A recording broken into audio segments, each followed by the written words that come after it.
ఎవరు చేసిన పాపములకు ఈయన యజ్ఞము గావించను అన్నటువంటి సందేహము నాకు కలిగినది.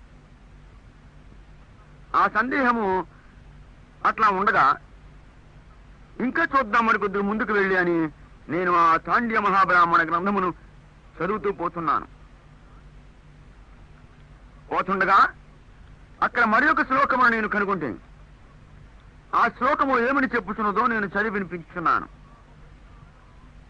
సర్వ పాప పరిహారో రక్త ప్రోక్షణం అవశ్యకం తద్రక్తం పరమాత్మేన పుణ్యదాన బలియాగం.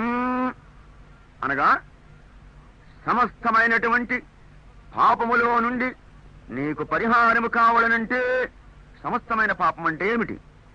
కండ్లతో చూచే పాపము, చెవుళ్లతో వినే పాపము, హృదయములో కలిగే పాప సంబంధమైన ఊహలు, మస్తిష్కములో చెలరేగే పాప ఆలోచనలు,